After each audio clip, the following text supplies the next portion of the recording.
Hello, and welcome to another exciting episode of Scenes from a Podcast with your hosts, Pikiss-Chris. And your co-host, Bastard Swordsman. Yes. Today we will be discussing a film that we both saw for the week, just like last episode, but this week is different because it's a different film than the one we saw last episode. Novel. So, Do you just do you just want to get right into it then? if you got nothing else to talk about, but Well, over the past few weeks, I did see 3 movies in theaters that were pretty interesting. oh yeah, Yeah. The first one I saw was called Triangle of Sadness. It was directed by Ruben Östlund, and it won the Palme d'Or, if you know what that is. I'm afraid I do not. Is that like? Do you know Do I know what? Do you know what the Cannes Film Festival is? I've heard of it. I don't go to a lot of film festivals because Well, I mean, this one is invite only, so okay, yeah. that makes sense. It's like the biggest, most pretentious, but most prestigious film festival in the world, basically. I thought that was the Oscars. Well, it's not really a film festival, but well, Cannes is more like they're pretentious, but they actually kind of like care about the medium of film. Whereas the Oscars is obviously just a big circle jerk over Hollywood, and they're all just sucking themselves off. I mean, Cannes is kind of like that too, but it's not as bad, and they tend to actually like give awards to interesting films. But basically, at Cannes, the jury, the voter base is much smaller than the Oscars, but it tends to be made up of also like big actors or directors, but from like different countries. Basically, it's on an international level. But Cannes is in France, I believe. Oh, no. That Yeah. explains everything. Last year, Spike Lee was the president of the jury. And Song Kang-ho, who's a big South Korean actor, he was in Parasite. He was also on the jury last year. But yeah, Triangle of Sadness won the Palme d'Or this year. The Palme d'Or is basically the Best Picture prize, like the film that they think is the best. Yeah, but considering that the jury is only like a dozen people, there have been like ties, so 2 films will win the Palme d'Or sometimes, although that hasn't happened since the 90s. I actually really like that system because it's like sometimes films can be equal in quality to each other, you know? Well, I guess. Yeah. But Triangle of Sadness was directed by a Swedish director, and it was actually his second time winning the Palme d'Or. I haven't seen his previous film that he won for, which was called The Square.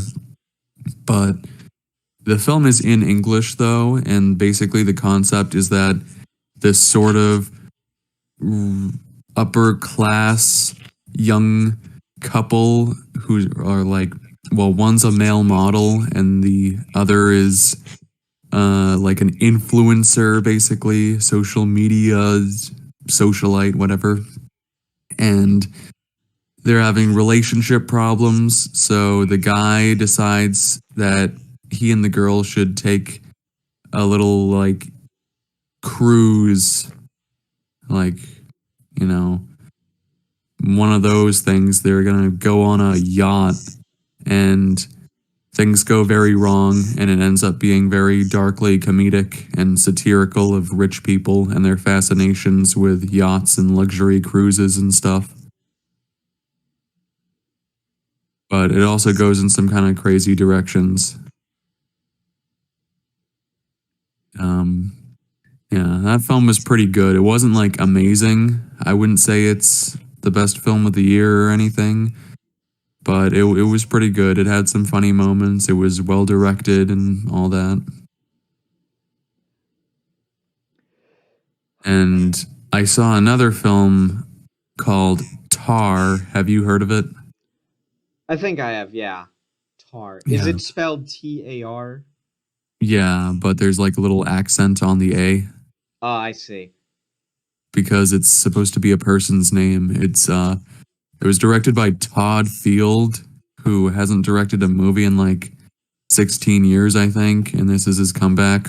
But it stars Kate Blanchett as a world-renowned um, classical music composer, and basically it just chronicles the her career. Well, not her entire career, but a large piece of it.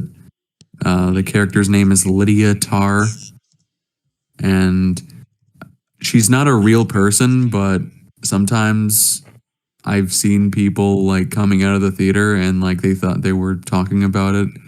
Like when I went to see Triangle of Sadness, there were some people who were talking next to me who had seen Tar, and they were so like, was she a real person or not? But like, no, she's not a real person, but the character is very well written and it's a very realistic film.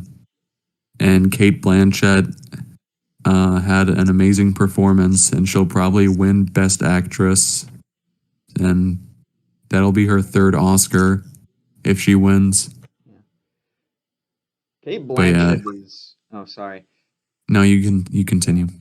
Kate Blanchett has got to be like one of my favorite actresses. I don't know her from a lot of films because I'm what the children these days call a normie.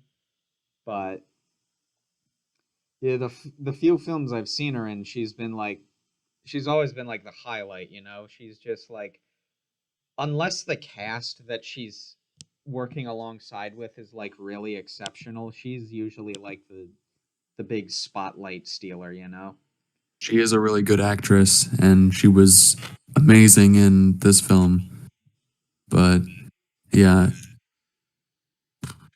it might be my favorite film of the year so far. I don't know. That's difficult to say. There have been a lot of good films that I saw recently, or not recently, but over the past year that are kind of battling for that spot. Like, um, Everywhere, All at, or no, Everything, Everywhere, All at Once was also really good. You saw that, right? Yeah, that was probably my film of the year, and it Mm. feels like it came out like 2 years ago. No, that was this year. Yeah. It does feel really long ago, though. Yeah. I mean, Uh, it's just like how many other films have come out now between then that haven't been like whatever the fuck Disney is making? Um, uh, 7 films. That's it, just 7. We are going through a desert era. No, obviously more than 7, but Yeah. yeah. Oh, Yeah, Tar is definitely a much colder film. It's not really anything like Everything Everywhere All at Once, but it's sort of like, I don't know. It was really well written though, and it doesn't like spell out a lot of things about the main character or the plot, and you kind of just have to come to your own conclusions about certain aspects. And I really enjoyed that aspect of the film, and I would recommend that. I would also recommend Triangle of Sadness, but I think Tar is a lot better. And the last film that I saw, which was only a few days ago, I think. Yeah, it was only a few days ago. It was called The Banshees of Inisherin. Have you heard of it? that one I definitely have not heard of. Yeah. It was directed by Martin McDonagh, who directed In Bruges, which I really liked, and he directed Three Billboards Outside Ebbing, Missouri, which I did not care for. So I heard this film was really good, although I heard that about his previous film, and I didn't care for that. So I was going in not exactly knowing if I would like it or not. It stars Colin Farrell and Brendan Gleeson, and they all have thick Irish accents. But yeah, anyway, this film, I did really like it, and it's probably the director's best film. Um, the concept is really simple. It's just Colin Farrell and Brendan Gleeson are like the best of friends, and they're in this 1920s like small Irish town on a very tiny island off the coast of the mainland. And then Brendan Gleeson at the beginning of the film abruptly decides he doesn't want to be friends with Colin Farrell anymore, and that's like the whole film. No, that feels. Hello, darkness, my old friend. Uh, yeah, So, Colin Farrell plays well, actually, no. Colin Farrell and Brendan Gleeson probably both have Asperger's in the film, but yeah, definitely Colin Farrell though. But it was a very good film, I thought. The writing was good. It was funny. Not every joke landed exactly, but a lot of the humor came down to the performances, and the performances were pretty awesome. And I think it's one of Colin Farrell's best roles. And I know a lot of people used to shit on him in the 2000s as being a not so great actor, but he's had a lot of interesting roles across the past several years. And I think, it's nice to see him finally getting some recognition because he is talented. And yeah, it's kind of crazy seeing him in the Batman though. Like, and then this where he actually just looks like Colin Farrell. yeah. Oh yeah, he was the Penguin. Yeah, Yeah, that was yeah. some good makeup work, honestly. It was really good, and it was some good acting too because Colin Farrell has a thick Irish accent in real life, but he was talking with that like New York accent in the film, and it was very believable. He embodied that character of the Penguin, definitely. Yeah. Certainly liking the trend in recent Batman works. This is like going off on a tangent now, where it's like he's more gangster than he is gentleman. It just feels more threatening and more interesting than if he was like, oh, golden monocle or whatever. Oh, yeah, the Penguin. Yeah. Yeah. Also, he isn't like a tiny person. He's not like a dwarf in the new film. He's just like a normal guy but fat. Yeah. Normal guy, but fat. Anyway, A very unnormal thing to especially in America. yeah, that's very true. Yeah. Anyways, I would recommend that film as well, The Banshees of Inisherin. All three films were pretty good, but I would rank them from least favorite to favorite. I'd go Triangle of Sadness, Banshees of Inisherin, and then Tar. we might talk about those films in later episodes on this podcast. Uh, but as for me, what I've been doing recently is I haven't been like engaging in like new films per se. Uh, Yeah. but I have been sort of like reevaluating like my opinions on like things that came out years ago. Not so much films or just like anything in general. Especially after like Sonic Frontiers came out and was actually good, Did you despite play it it? be. I've seen footage of it and I've seen the reviews, and I'm like, I'm gonna get my hands on this, and it just makes me more bitter that like Sonic made a good open world game, and then there's Well, Breath of the Wild, which a controversial opinion, but I did not think was very good at all. it was a very stinky Breath of the Wild. Um, Zelda's well, Wild Breath. imagine the smell. Yeah. Well, I haven't played Sonic Frontiers, but I don't know. I will withhold all judgment until I actually play the game if I ever get around to it, because I don't really play video games that much anymore. Yeah. But what are some films that you were reevaluating? Uh, I went back to Sam Raimi's Spider-Man 3, which I Yeah, still don't think is a good movie, but I do think that there are good aspects of it.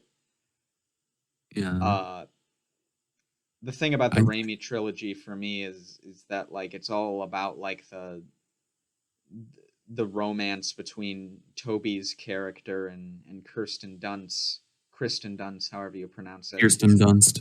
Yeah. Yeah, and just how little chemistry those two actors have, and how badly written Mary Jane is as a character Yeah, in she's those a total films. bitch. Yeah, it's like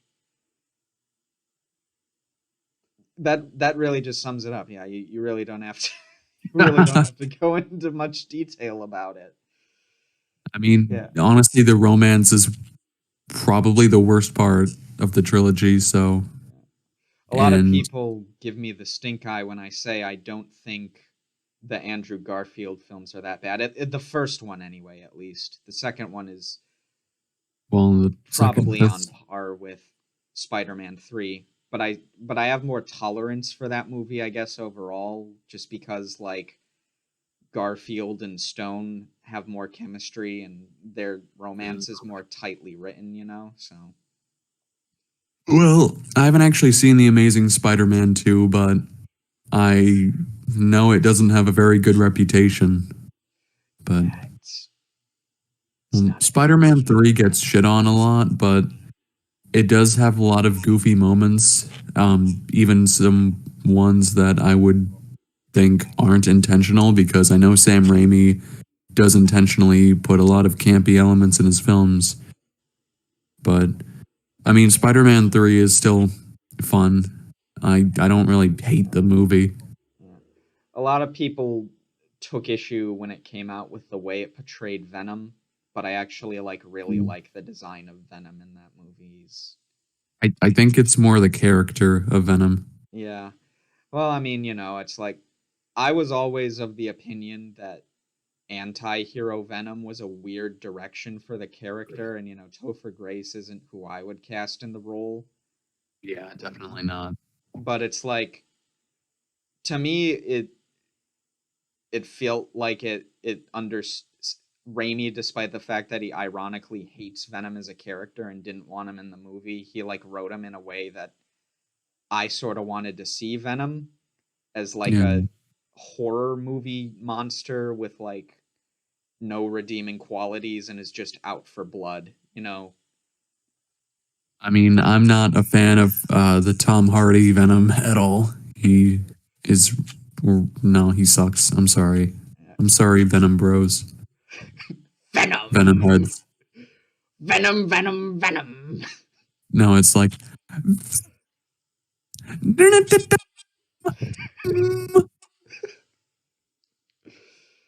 Oh, we got to stop talking about it before the devil comes in. I don't know. No, yeah. Speaking of Not let the devil in. speaking of devilish things, today's film was the 2020 film The Empty Man by Adam Pryor. It was David Pryor. David Pryor. I was thinking of something else. Fuck. Adam McKay. Yeah, yeah. David Pryor. Anyways, that was the film we watched, and that's the film we're going to talk about. So, Mr. Yeah. Swordsman, if I could ask you, because I'm curious, what did you think of the film? Um, I w- I wasn't a huge fan of it. Oh, yeah? Yeah, That's interesting. I mean, it was kind of interesting, I guess. It had some interesting elements, but overall, I can't really say I like it. I don't hate it, um, but I don't know. I just wouldn't put it among some of my favorite horror movies. But I can understand why you would like it. Yeah. I mean, what are you comparing it to exactly? Because I want to know where you're coming from. Well, not like comparing it, I guess. I mean, I don't, I wouldn't put this as high as, say, Hereditary or The Lighthouse. The Lighthouse is probably one of my favorite, if not my favorite, recent horror movie. I would put that miles above The Empty Man, but well, those are two completely different films, and The Lighthouse, if you've seen it or not, it's definitely far more technically proficient than this, but I don't really want to compare other modern horror films to this too much because I feel like that's being a bit unfair. Yeah. I mean, I get where you're coming from. I haven't seen The Lighthouse, but I did see Hereditary. And I would say that while I overall think that The Empty Man is a better film, in my opinion, just because it's more concrete on what it wants to be and what it's trying to do. Hereditary still has things that I think are stronger than The Empty Man. Like uh like I The think the cinematography. yeah, the cinematography, not this just that, but just like the way the characters and their trauma and their relationships are written and the way the actors portray that on screen, cuz it's like Hereditary is the strength lies less in the horror of the demon Paimon or whatever and more in I don't think that we should be spoiling Hereditary. oh yeah, sorry then. But yeah, Um, uh oh yeah, spoilers for The Empty Man, by the way. yeah. But talking about the Empty Man, I guess. To me, it at least. I wasn't there when the marketing first dropped, so I didn't really go in with like the expectation of again spoilers. I didn't go in with the expectations for it to be like a Slender Man esque movie, only for it to like reveal itself to be like a cosmic horror story. I Yeah, just my when I friend. heard about this, sorry, I also thought it would be another like the Bye Bye Man or Slender Man or the Pee Pee Poo Poo Man kind of deal. The PP piss boy. But Yeah. yeah, I my friend one of my friends from college just recommended it to me and I saw it without any context and I was just like taken in by like the style, because it's like even before it gets to its big twist like at the midway point, the fact that it's basically in that Slenderman-esque genre, but that it's like there's an actual sense of mythological, almost like ancient gravitas to this thing, and the way it operates was just like it's just on another level. Yeah. I had never heard of this film until I saw the Chris Stuckman video, if you know him. Yeah. Chris Stuckman, yeah. He did a video on how The Empty Man deserves a cult following. I didn't actually watch the video, but I'm like, well, I should probably watch that film before watching that video, but I never got around to it. And then, of course, you recommended it, and I'm like, well, now I'm going to watch it. And yeah,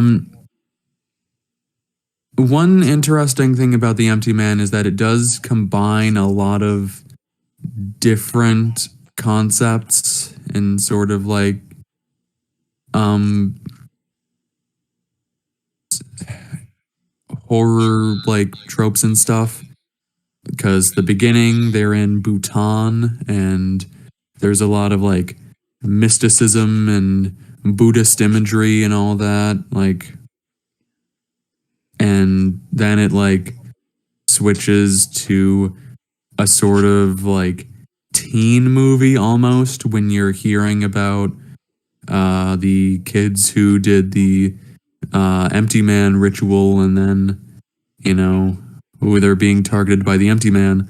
But it doesn't really obviously stay like that for long, and the film is from the perspective of a detective, so it's also like a kind of like, you know, detective movie.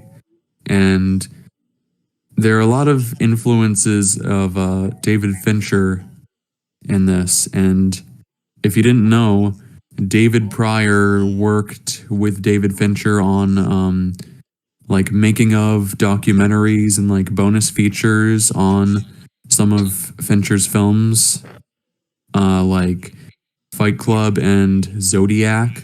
So he's definitely like a protege of Fincher, and you can see the influence here on the sort of like mystery aspects. Yeah, that's another thing I like is that not so much the mystery, but like the slow build that like comes with hand in hand with the mystery, because it's like the prologue I think is like almost like 8 minutes long, maybe It, 15. it's it's like 20 minutes. Yeah, like a 20-minute long prologue about where it's like they set up these characters and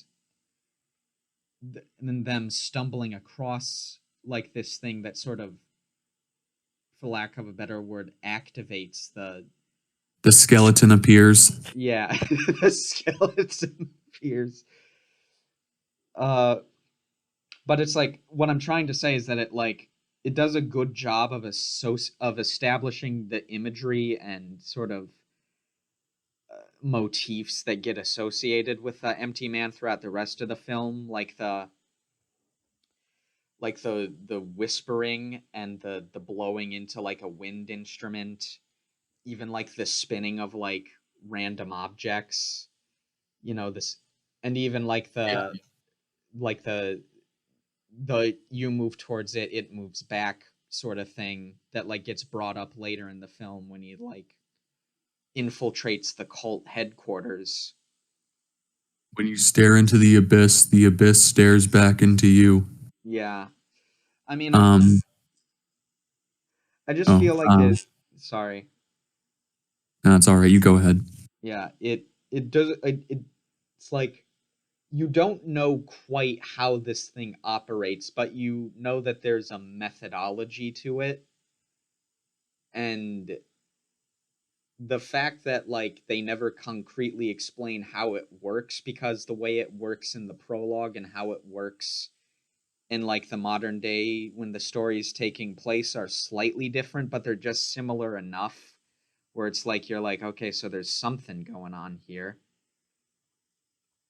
One motif I didn't notice at first was the bridges. There are a lot of bridges in this movie, if you've noticed. Yeah, like the bridge they cross on the Bhutan Mountains, the bridge that the kids hang themselves on. Mm. The main character runs on a bridge when it transitions to the U.S. Yeah. in the first scene. We see him. Yeah.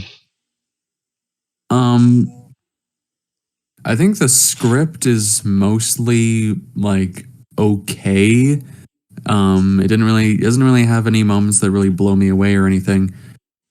Some of my problems lay more with the technical aspects of it, like there's actual money behind the film. It has a budget of like $16 million, I believe, and it's a 20th Century Fox film. It was made right before the Disney merger, Yeah. which So is this also film why is this. technically owned by Disney, by the way. Yeah, but they basically disowned it.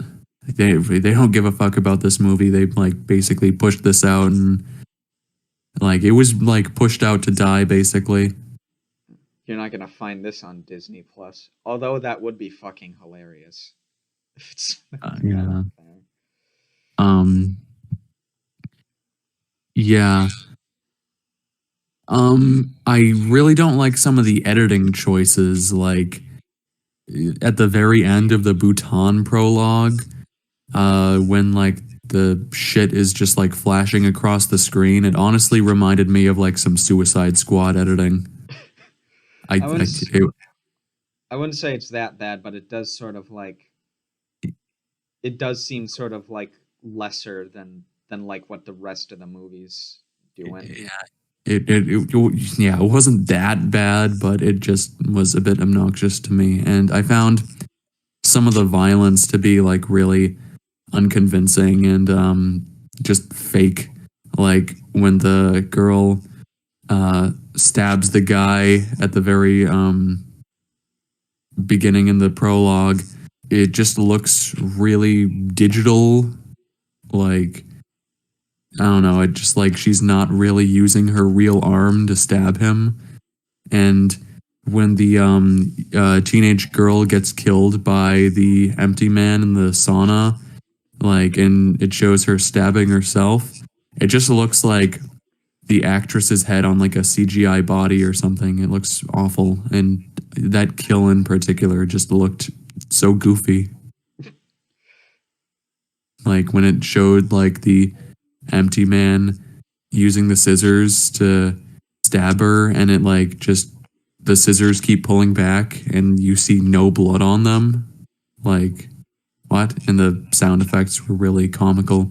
Yeah. Although, I mean, this film could definitely have been improved if it had like a higher rating, because I think it's right now it's PG-13 or something, but it's rated R. Really? It's rated Yeah. R? Wow. Yeah. Like I mean, there's profanity, there's brief nudity during that death scene. And I mean I mean we said spoilers, but the dude's head gets blown up at the end. Oh yeah. Oh, I thought you meant the main characters. Yeah, Okay. I mean no. Yeah. Yeah. So I mean it's definitely an R-rated film. They say like fuck a good bunch, so although I mean, I don't think that's a reason to give a film an R rating, but yeah. I'd also argue that like non-sexualized nudity isn't really a reason to give an R It's rating. no. Yeah. Although the shot where you see the character, their name was Devara, I believe, her boobs, that felt like really forced, like just like they had a nude scene just because they wanted to. I mean, well, I don't really have a problem with that. Like if you want to just shove nudity in there, like cool, but I don't know. There should have been an empty man striptease. I agree. Yeah. Yeah. Although one more thing I wanted to comment on with the killing scene in the sauna, it reminded me of a giallo film. And if you don't know what giallo is, it's basically a subgenre of Italian murder mysteries. And they were films in the 60s and they lasted up through the 80s. And they have like killers dressed in all black with black gloves, and they have interestingly framed kills, and they're sort of like a precursor to the slasher. And the way that scene was shot and edited kind of reminded me of a giallo from the 70s or something. And I I think mean, that was definitely an intentional influence. yeah, this film definitely does take influence from like s- genres and like styles that aren't necessarily from the US, from the country we're from. Like like obviously like there's Lovecraft stuff near the end, but like again, mostly in the prologue, but also a little bit sprinkled throughout the film. I mean, The Lovecraft did live in the US. well, yeah, but it's like what I my point here is that like there seems to be like some J horror elements to this film as well Oh, in the way it like definitely. portrays the monster. It's like it's not like, oh, you're safe in this designated safe zone. They make it clear that like it's controlling Well, everything.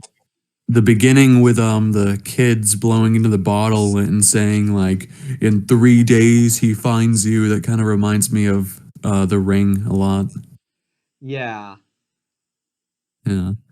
And there's this one Japanese director who mostly directs horror movies called Kiyoshi Kurosawa, and um, this film kind of reminded me of his films because a lot of his films are about like horror of the mind and like very psychological. And The Empty Man is also kind of like that. It's very existential in its horror and about like the fear of nothing and death, and do our thoughts have any meaning aside from like the meaning that we give them, or is it just nothing? Are we just all empty men ourselves? Basically, I don't know. Yeah. I feel like one of my favorite things about the film is like sort of the commentary on like I promise this ties in somewhat to like nihilism, but like the commentary on like cults and how they like and like how their ideas sort of pick and choose ideas and mesh them together to like be appealing to people who aren't really educated enough on mysticism or religion or whatever, but like it sounds spiritual and meaningful to them, so they like get caught up in it because the Yeah. cult is a little goofy in the way that it's like a doomsday cult that wants to end the world because that's what cults do. But Yeah. the leader character, or at least the spokesperson or whatever that he talks to at like the recruitment seminar, he seems like he's like drunk the Kool-Aid at first, but then he like there's like this moment where he like sobers up and he like starts talking in a way that he gives this like whole speech about the meaning of words and how what he sort of uses the stare into the abyss example, but it sort of ties into what he's talking about too, the sort of pseudo Buddhist self help spirituality diluted for Westerners. And it's like you repeat words enough, they just become gibberish, you know? Well, I think that was more what he believed. I think that was just part of his belief in the empty man. I don't think he didn't believe in him. I think he was actually genuine about that part. I feel like it's obvious he does believe in the empty man. Otherwise, he wouldn't be in charge of the cult, and otherwise, the empty man wouldn't be real in the Yeah. context of the film anyway.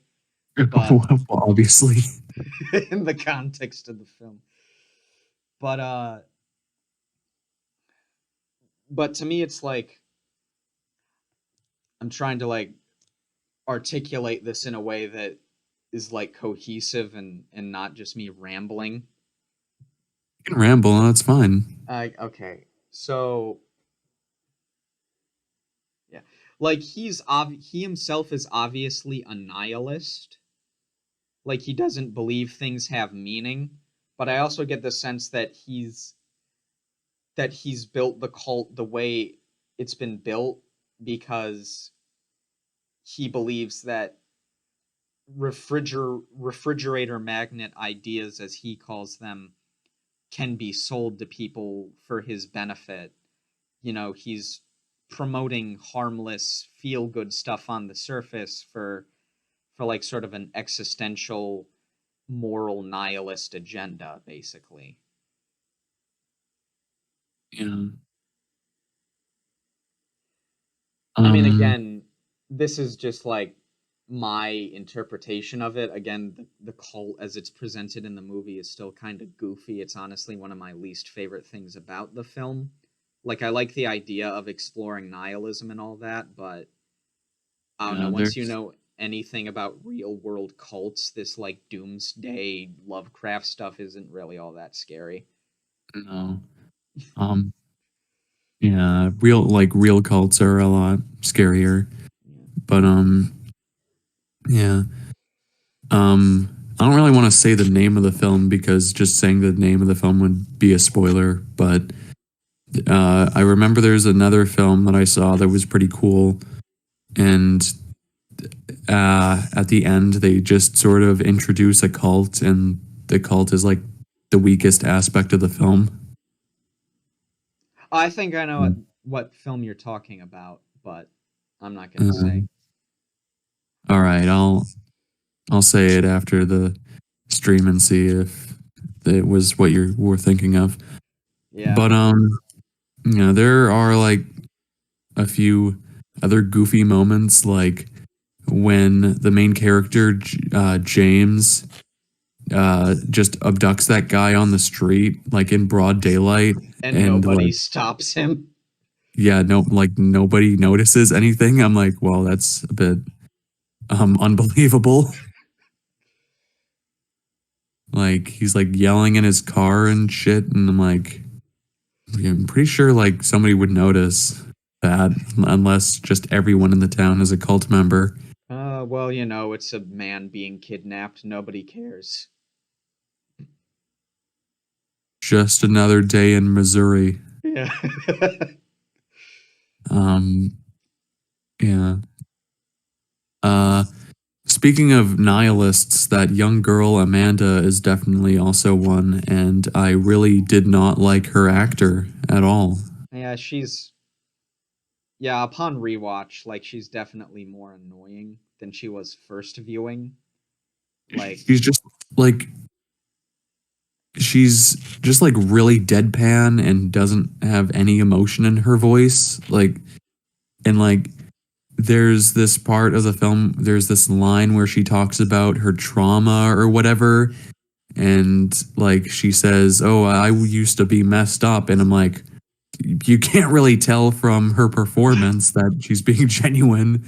yeah. I mean, Like maybe she's not, but they make like a brief reference like during one of the flashbacks to her being like suicidal, but they like treat it like a joke, so I'm not sure if that's like a genuine character trait or if she's just like an edgy teenager, you know? yeah, I mean, I wouldn't say that like ambiguity, I guess, is like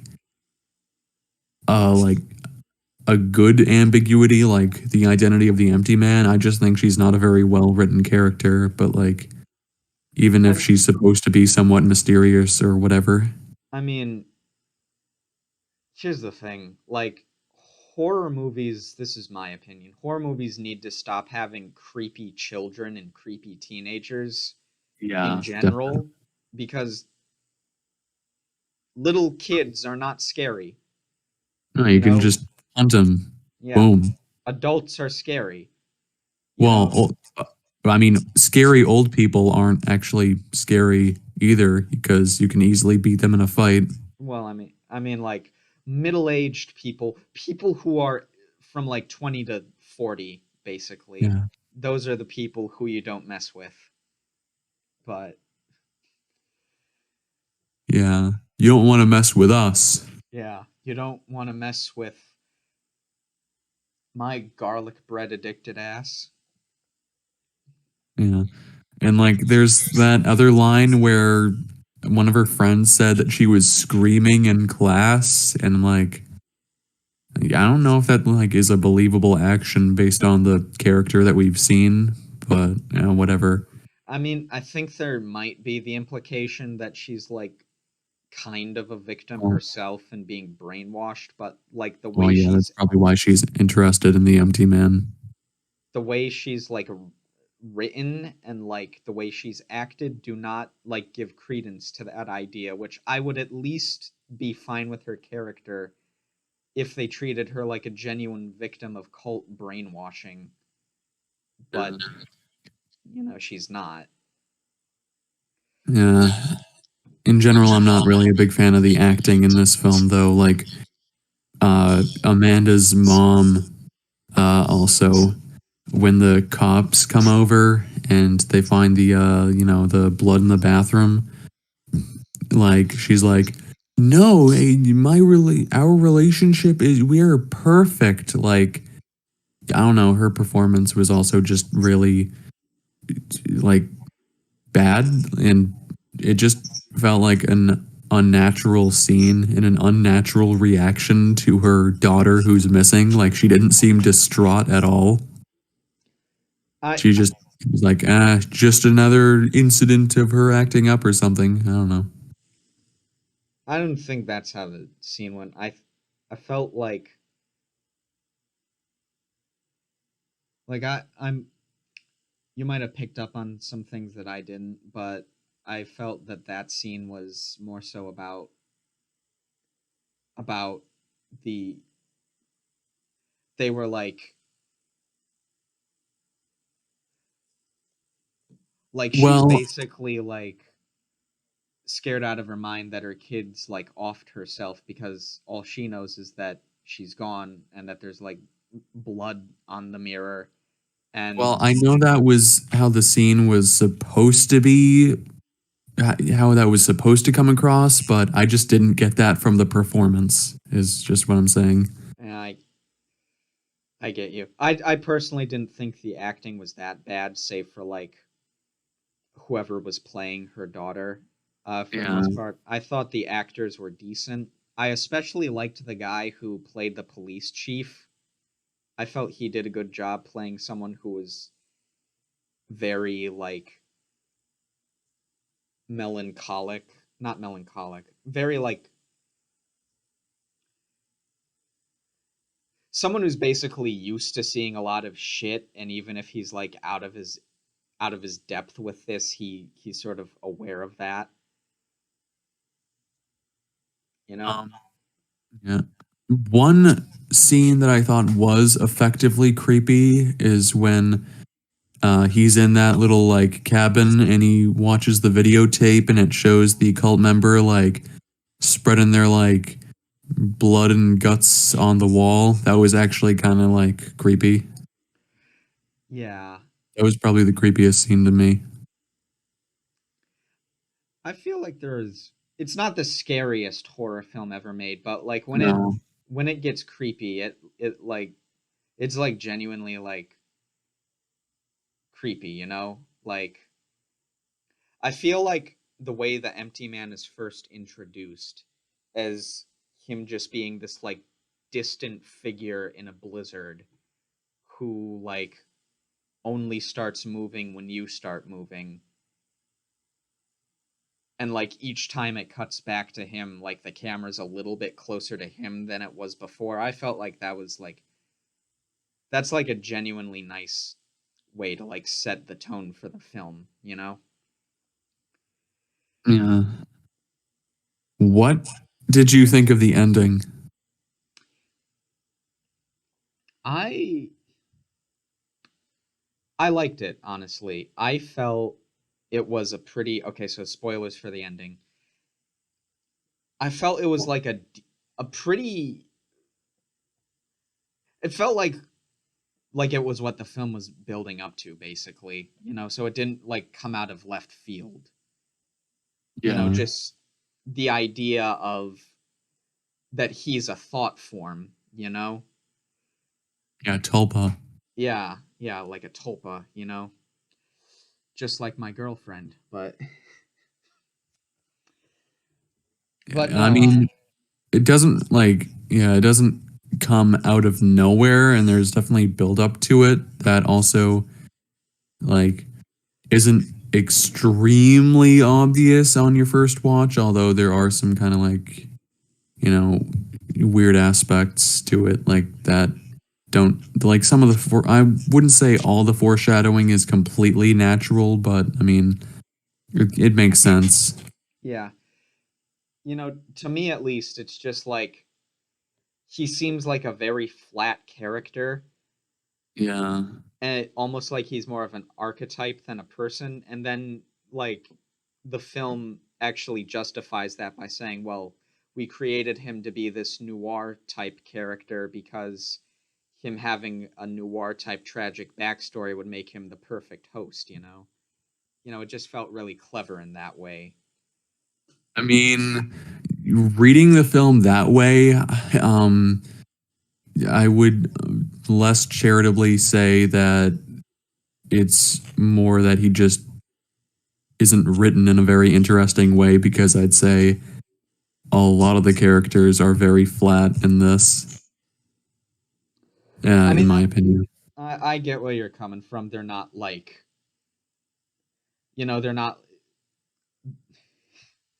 they're not like how they are in Hereditary, where it's like they've actually got Mhm. characters.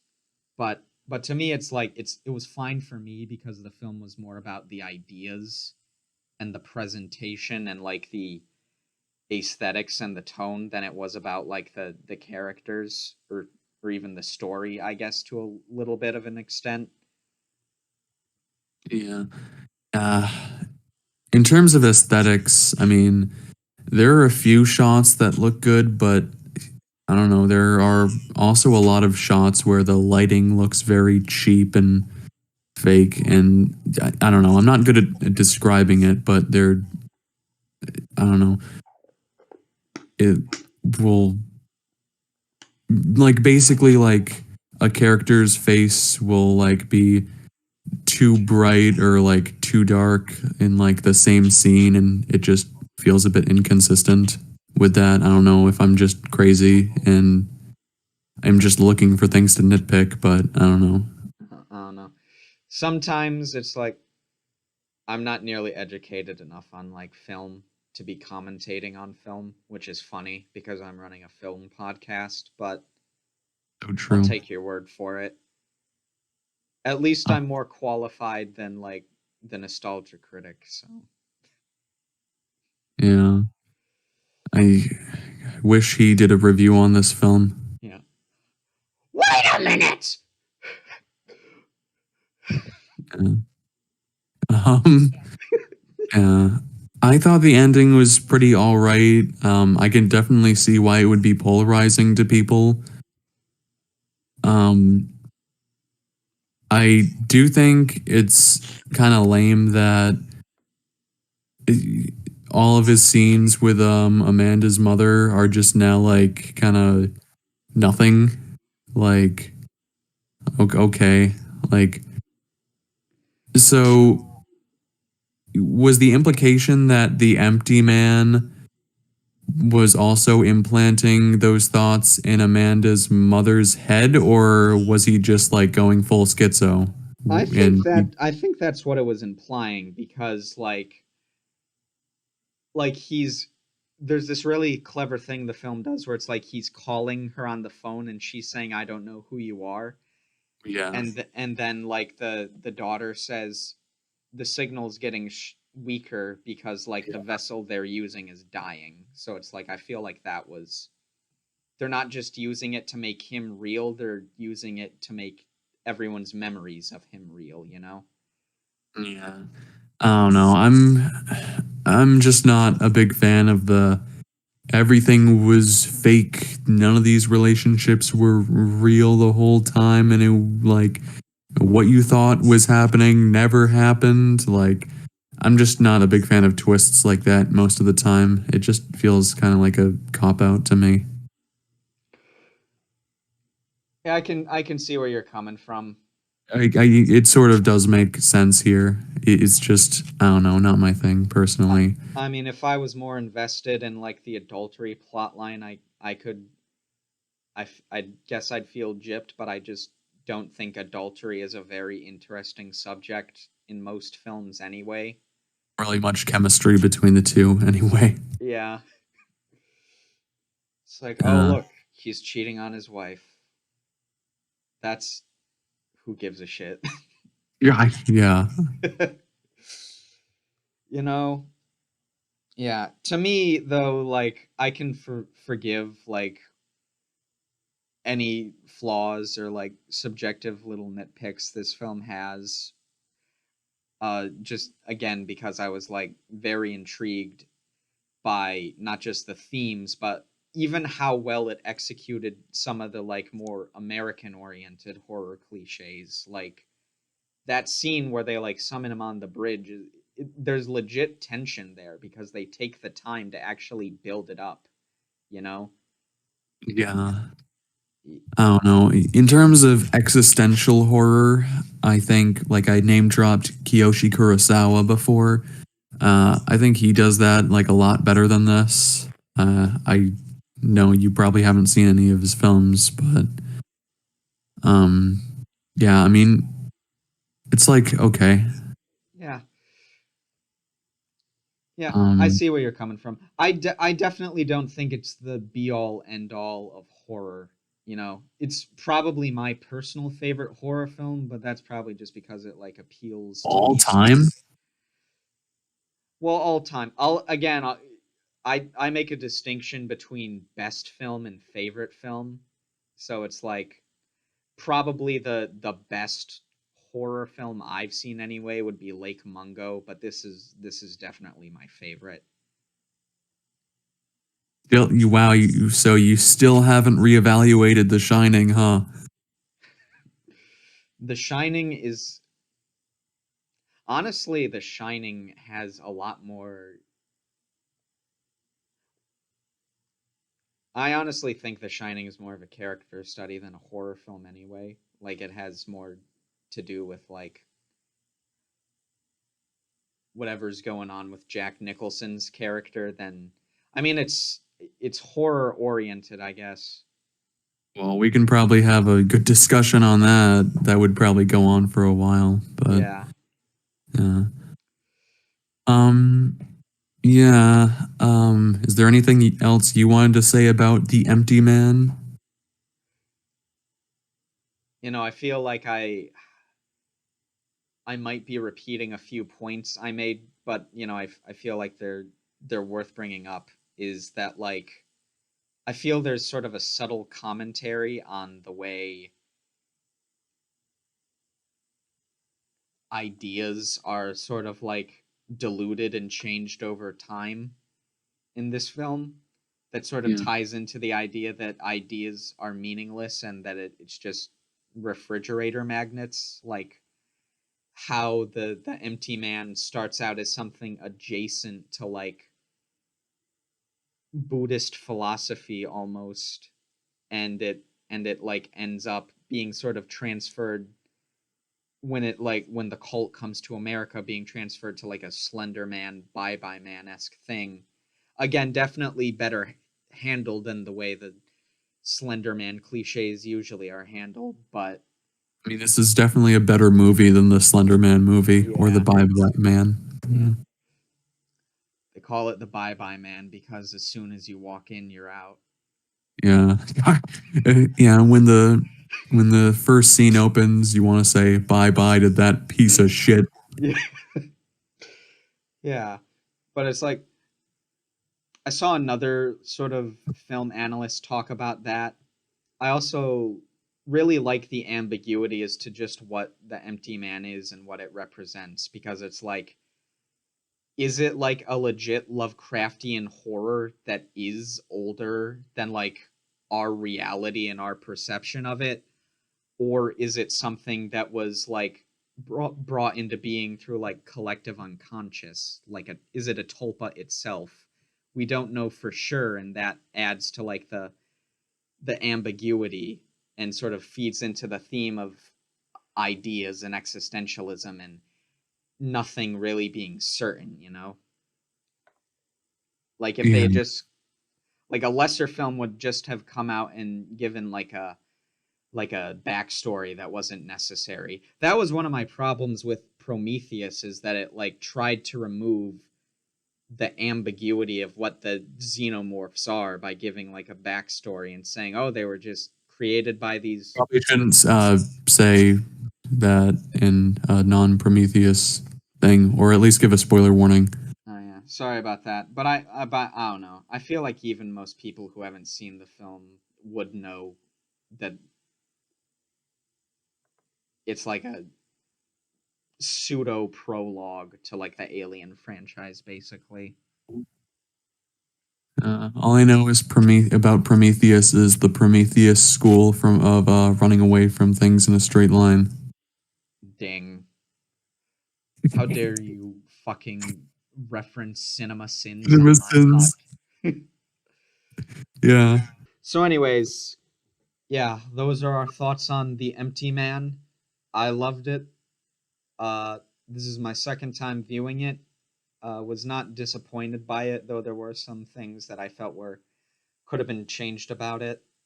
And I would recommend it to anyone who did like films, who does like horror films and does like good horror films, Yeah. I'm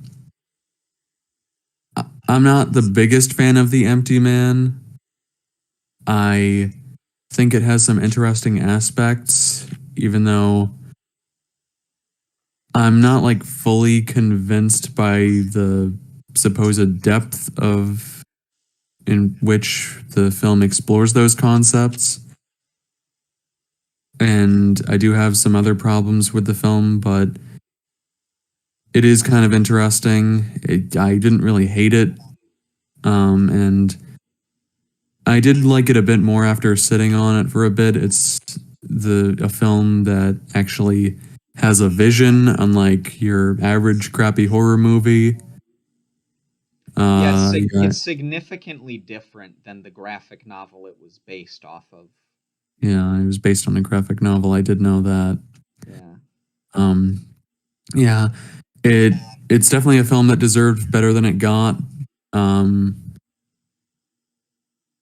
And yeah, if you are into sort of more culty like horror movies, but with a very modern flair, like this would probably be up your alley, and I'd recommend it. But yeah, if you're like me and you're like very pretentious and snobby about your horror movies, you probably won't like this. Or if you're also on the very opposite end of the spectrum, you just like horror movies to be like very gory or like very nudity heavy or full of jump scares and that's it, and you don't actually want to get invested in the plot or anything, I would probably not recommend it either. But like, yeah, um, because there is actually stuff going on to it. But yeah, personally, I'd give it like, I don't know, a 5 out of 10. Like, I don't know. I don't want to be too hard on the film, but I also just wasn't in love with it. I feel like a good 50-50 is like, because it is a pretty decent film. I mean, I'm gonna be a bit more generous and give it like a 9 out of 10. Again, I think like rating systems are arbitrary, but to me, the film, the strengths of the film make it an almost. I'm gonna be hyperbolic here because I don't know how else to say it, but the strengths of the film make it like an almost perfect movie for like what it's trying to do. And the only thing that like really bogs down like the strength of existentialist ideas and the way it explores ideology and nihilism is just how goofy the cult is, because it's like everything else is handled really well and the atmosphere and the creep factor are very good, but the at the end of the day, the cult's main motivation is still like, we want to end the world, and that sort of like bogs it down a little for me. I think another problem I have is that like one of the main themes of the film, like Amanda saying that, oh, none of this is real, like it's like brought up very early on in the film, and like that's one of the key themes of the film, like reality and our perception of it. And like once that's like introduced so early on in terms of theming, there's not really much else the film has to present. I mean, definitely like nihilism as a concept is like kind of a dead end in terms of like exploring Yeah, ideas anyway. So it's like I won't fault definitely. the film too much for that, but I feel like it handled the concept a lot better than like a lot of other films did. So Yeah. yeah. So I'd recommend you find this movie. You can stream it on Amazon. There are no physical copies of this film because it's owned by the mouse and they're a big evil corporation with no soul. So, You can buy it digitally on Amazon, actually in 4K. yeah, that's what I But did. So, yeah. yeah. So yeah. Should I get on to my recommendation? Yes. What film will we be seeing next episode? All right. So my recommendation is from 1997. I haven't seen it before, but it's a film I'm interested in, of course. It's called The Ice Storm, directed by Ang Lee. Uh, yeah, and since we'll be talking about it at around the same time, like I thought it was a good time to recommend it since it takes place around Thanksgiving. And it's also been getting colder lately, and it's obviously about an ice storm. So, yeah, The Ice Storm from 1997. If you don't want spoilers, you should watch that by the next episode. All right. We'll be seeing you next episode then. Have a good Thanksgiving early on. Peace.